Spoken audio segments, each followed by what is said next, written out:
Hey y'all. I just finished with the new moon and partial solar eclipse in Aries reading, and I want to do a little love reading. Why the hell not? It's fun, right? It's fun. Let's do it. Um, there's so much potential in the air. It's springtime. We've talked about that. If you haven't been watching my channel, please go back and watch the spring equinox reading. That was fun. Um, yeah, there's some there's some interesting stuff happening. Um, I'm gonna that deck is tired. Switch it up. Let's do an oracle pull. Let's do a couple oracle cards, and we'll try to explain it.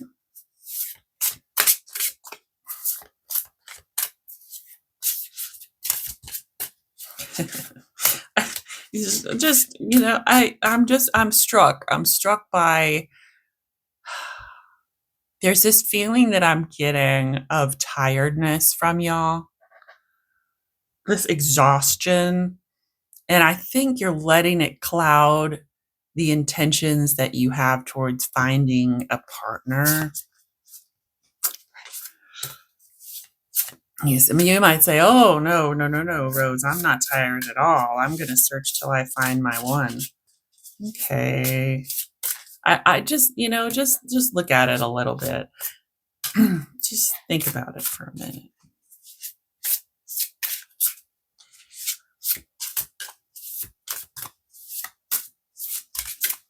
It's okay, by the way. By the way, it's okay if you're tired. We talked about the sort of theory or the idea that finding someone or multiple someones is a desire to be witnessed, to have a life that is witnessed in some way as we move through this 3D existence. And I kind of dig that. I kind of dig that because we can turn it internally so easily. Like when we start witnessing ourselves, number one, how cool is that? And number two, you get this greater understanding of how vast the universe is. Because the possibility and the potential of you witnessing yourself and your highest and best and moving towards those goals and being your own cheerleader and being your own touchstone is possible. And with that, you sort of understand that the universe is just pure love. And yeah, it's a lot. It's a lot. Okay, sorry. All right. I'm not sorry. I'm not sorry.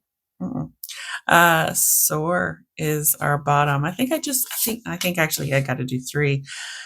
So we've got abundance. Not bad for a love reading. We have exposed. Yeah, there's a lot of vulnerability. There's a lot of vulnerability in this energy, but it is for your greatest and best self. It's for the highest good of everyone involved. This exposure, this vulnerability. It really is. The warning I'm getting 100% of don't have too many expectations. Don't get ahead of yourself. Okay, so let's get into it. The oracle cards are always a fun, fresh little starting point as we go into a tarot sort of clarifier. Abundance. There's a lot of fish in the sea, literally, right? But as you discover yourself on a deeper level, wow, a lot of those fish do not resonate on your frequency. There's a lot of fish on the sea, and there's a lot of guys holding fish in their pictures. I don't. Can somebody please explain to me in the comments how that's still a thing? Like I feel like as women, we like complained about that a lot over the last decade. Like guys having pictures of the fish they caught on their dating profiles was like sort of demonized, or at least like really we made fun of it, right? And we like I feel like that should not be a thing anymore. How is it that fully 50% of men on dating apps literally have a picture of a fish? Do they think that it's a joke now, that it's like come full circle? I want it to stop. I want it to stop so bad. Y'all leave me a comment. Why is that? Why do guys still post on their dating profiles the picture of them with a fish that they caught? What the hell is that about? Is that the only time that they have pictures taken? If so, that's sad. They need to look in the mirror more often, and they also need to take more pictures of themselves. All right. So for abundance, we have the Queen of Swords. I mean, not that I'm judging. I'm just saying we need to get a full idea of who they are.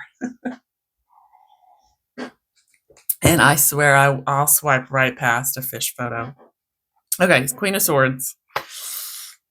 Um, yeah, yeah.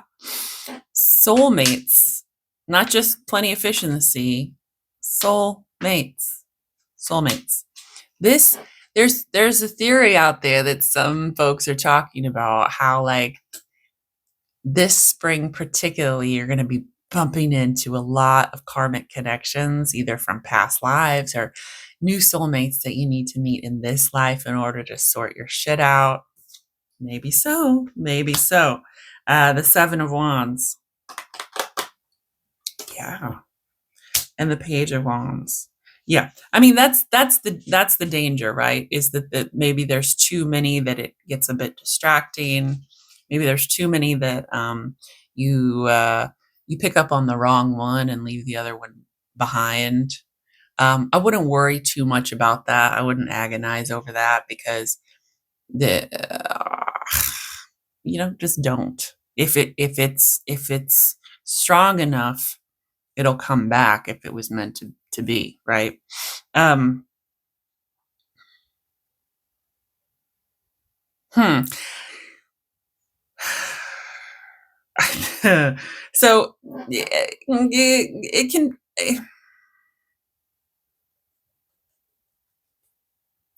There is sort of a weirdness. I'll just talk through it. Let's just talk through it and see if I can figure it out. So there's a bit of a weirdness and confusion between what you feel like what is worth fighting for, what is sort of I think there's a butting of heads over ideologies. I think with many of these experiences with soulmates, like right off the bat, you'll butt heads over ideology. So religion, philosophy, just ideas of how to raise kids, ideas of who's the one true God, ideas of best movies ever. There's a lot of that, and I wouldn't say that there it's any reason to cast these people out.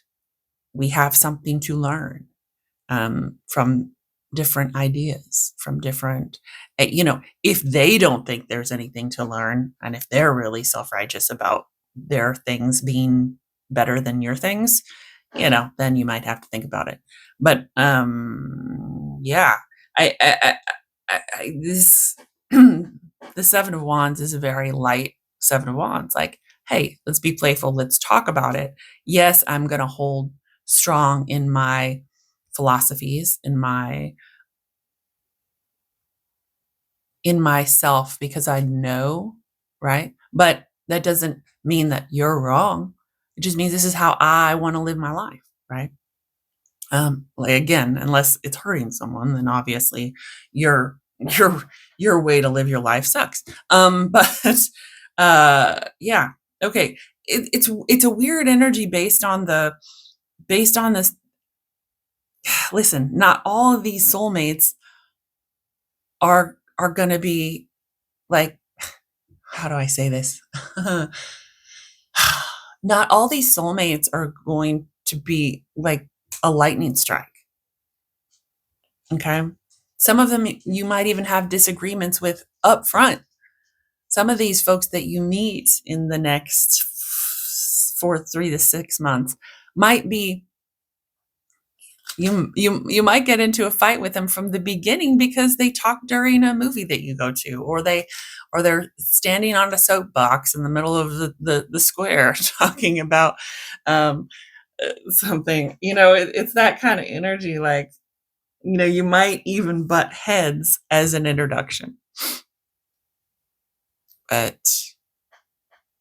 that doesn't mean that they weren't there. I think a lot of times we get confused that a soulmate is someone to bring clarity, and yes, that's true, and to bring love and to be a partner forever. Well, I think you're confusing soulmate with twin flame, right? Because soulmates are all kinds of different people that we meet. So it could be family members. It could literally be someone that you have a car accident with. Yeah.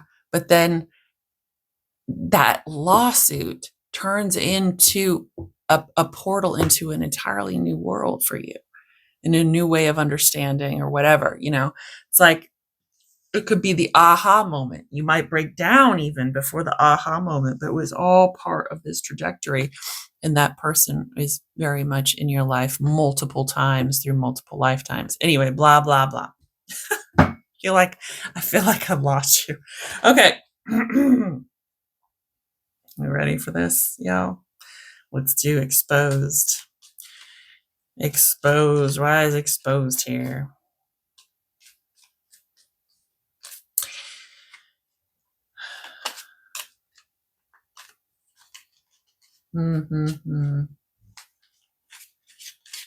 It's fun because when I pull these readings, I never know what I'm going to post. So I kind of just let it all hang out, because sometimes I post the craziest things, y'all. And not everybody gets it, and that's okay.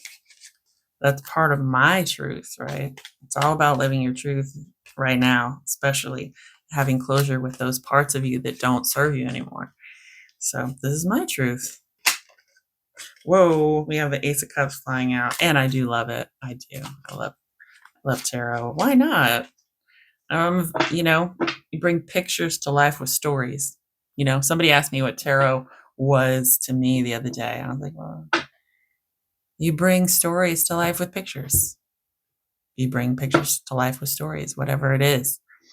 And you help people hopefully understand a little bit about themselves by explaining the journeys.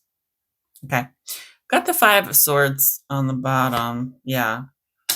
Empress. Yeah. Yeah. Yeah. Yeah. Yeah. Yeah. So the universe is like you have these moments in this energy, these really strong moments, in order to establish yourself. It's really cool. Like, it's really, really cool. You have these continuous moments every single day, dozens of them, dozens and dozens of them, maybe hundreds. And some of them will really stand out more than others, but you have the impetus to put yourself out there one way or the other, to establish your stance, to whether that means a boundary, whether that means your ideologies, whether that means it's a lot of boundaries. I feel that first and foremost, a lot of boundaries. And some people are not going to like that very much, but it is what it is. You got to do it. Got to do it. Empress has fucking boundaries, y'all. The Empress is boundaried up. She's accepting, she's compassionate, she's loving. But does the Empress look like someone who's just going to let somebody walk all over her because they want what they want? Or somebody who gets into a funky mood because they don't get what they want? The Empress is going to go, "Oh, I'm sorry. Did you not get what you want? Let me give you what you want." No. Empress doesn't give a fuck. She's compassionate. If you want to party with her and she wants to party with you, great. If she sets a boundary and you still want to party with her, stick around. Hang out. Maybe someday. Maybe it will happen. Maybe if you show yourself 100% and she sees who you are, she'll want to party with you too. You can't fuck with the Empress, and you're the Empress right now. Whether you're a man or a woman, however you identify, you're an Empress right now. And in that Empressness, you have to balance and make the right decisions, and you will, and you are every single day, all the time. Every decision you make is toward this elevated way of existing, towards your greater good, towards this Empress. People aren't used to that, all right? People are not used to hanging out with the Empress. And it's part of why so many people are attracted to you. You might have a lot of people attracted to you in this energy. And it might be a little bit, this is part of what's coming out here, might be a little bit seductive. Ooh, like suddenly you're in line at the grocery store, and all these other people are sort of rushing to get in line behind you. You've got people saying hi to you, strangers, people complimenting you, people moving in and wanting to know what you're doing this weekend. Like more attention than you're used to. The Empress is not confused by attention. She is not. She's not overly flattered because she has her perspective, and she is sitting where she's sitting. It is what it is. Like, she finds it curious. And until she finds you more than curious, she's got to make decisions. She's got to balance things out. Throughout your day, you will balance things out. You'll make decisions. Oh, I'm worth more than that. I'm worth more than this. Hey, that wasn't okay. Hey, that was good. You know, it's about making these little tiny little micro changes every single day to get you closer and closer to that pinnacle of empressness that you are. Can be seductive though, okay? So that's maybe where we're going next. Yeah. Two. The Empress does share. The Empress isn't cold. Does anything about that look cold to you? So, you know, of course, the Empress shares. The Empress is vulnerable. The Empress will empathize with everyone by sharing parts of herself. But she won't share anything that she's not willing to share with the world.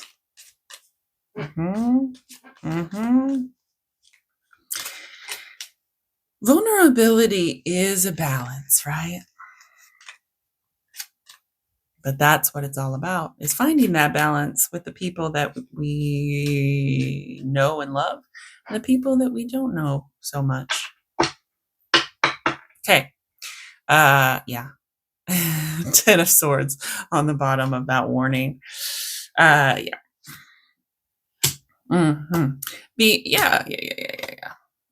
Yeah. Okay, so we've got the 10 of Pentacles, and we've got the 3 of Cups, and we've got the Hangman. And it's pretty powerful. I'm not going to mince words here. It's pretty powerful warning from the universe. But it's in terms of sort of putting all of your eggs in one basket. We're going to come up with a better analogy than that. But it's a little bit of, beware of your expectations, which we talked about over here. beware of your expectations. It's like you meet somebody and you immediately call your best friend and go, "Oh my God, I met the one." Oh, did you? And did you? I mean, the date could have been great, could have been amazing. Um, but do you really know that right now? Even in the time where I knew I met the one, it took me 3 dates. So come on. um, and I'm being serious, but you don't know right away. And then on top of that, be present for what exists at the time. Be present for what is. And don't get wrapped up into thinking that just because you met a soulmate or just because you met one of these amazing people who is going to bring this change and this delicious new energy into your life, don't go down that road of, oh my gosh, don't write in your journal their last name with your name 1,000 times. You know what I mean? Like, don't expect that this is going to be the happily ever after. This could be momentous. This could be a soulmate who transforms your very existence on this earth.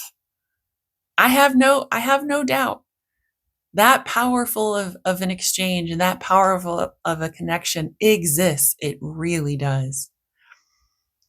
But it doesn't mean that y'all are going to get married. It doesn't mean that y'all are going to have kids. It doesn't mean that you're going to meet their family. It doesn't. And so having those expectations can sometimes be the greatest pain. Have no expectation, and you won't get into the 10 swords. Be open to what happens.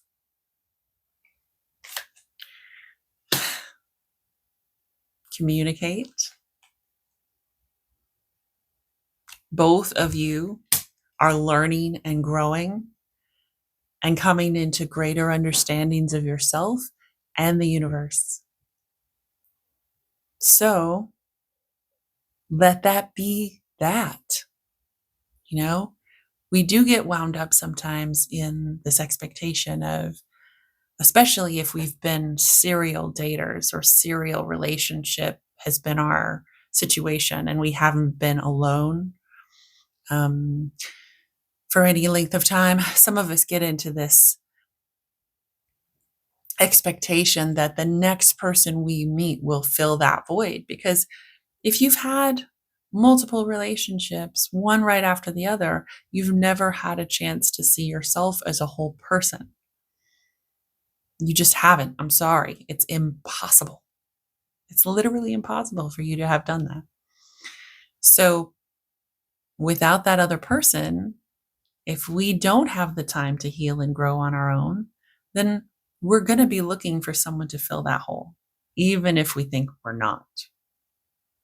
And the only way that we'll really understand that is with time. So that could be for some of you. You're looking to find someone to give you the 10 of Pentacles that your past relationships didn't give you. All right. That's it. That's your love reading. It's really cool. It's a fantastic period of growth for everybody concerned. That in itself is a beautiful thing. It's awesome. Be the Empress, though. Be the Empress. Make the decisions of where you're going, what you want to do, who you want to be, how you want to exist through this life, through this experience, the level of elevation you want to rise above to, and balance it out. Balance it out with your own vulnerability, with your own give and take. Make sure your relationships are balanced. And that's it. Okay, that is all of the universe's advice, and the universe through me, because no reading comes out of a vacuum. All readings are influenced by the reader as well as the time in which they're pulled. So, this is the universe through me, period. Okay. And the universe is coming through you too. Just got to figure that out. All right. Thanks, y'all.